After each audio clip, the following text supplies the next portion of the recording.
Well, it was another successful season for the Mid-Eastern Athletic Conference in 2024. South Carolina State coming out on top, winning the conference and advancing to the Celebration Bowl. Unfortunately, for first-year coach Chennis Berry, Jackson State came out on top. When you look at 2025, Laurencia, who do you like and who are they predicting to win it all? Well, listen, there's no surprise. Only strangers to Coach Chennis Berry and his coaching ability would say that they're not going to be the preseason picks, number one. And that's what the MEAC said as well. I had the chance to speak with him and two of the players that he brought. They're not worried about the end goal, but how they're going to get there. The journey is what matters to them.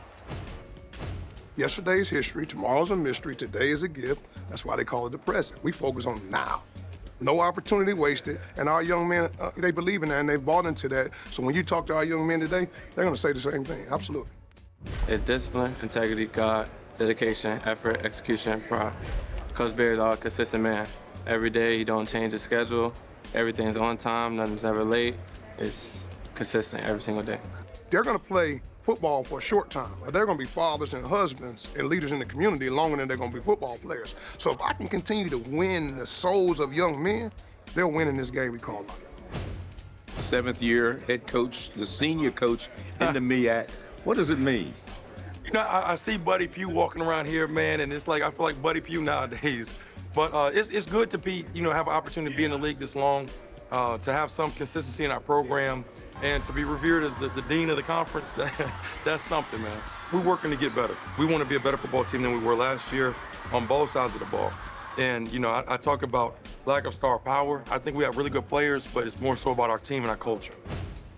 We returned quite a few starters defensively.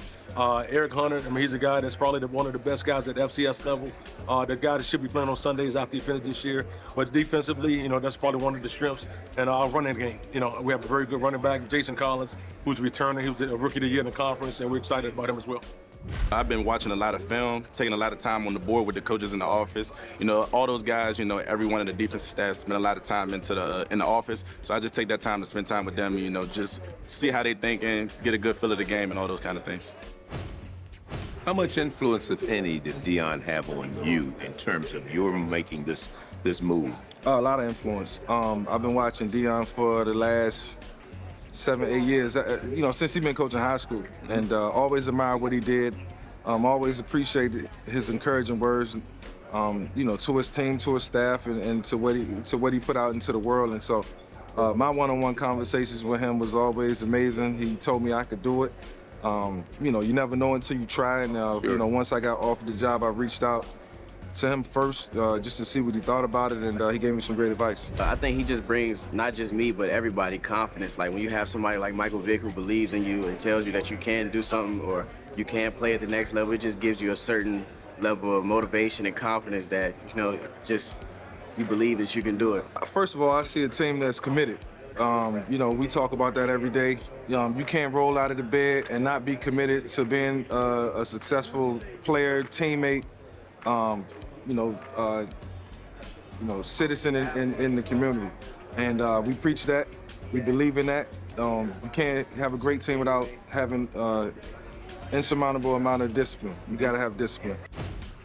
They're intrinsically motivated. They got that taste in 22 and 23 of the Celebration Bowl, and it was one that we kind of stubbed our toe last year and kind of didn't get to. So they don't like the taste that they have in their mouth right now, and it showed. Started right in January, and it was led by them.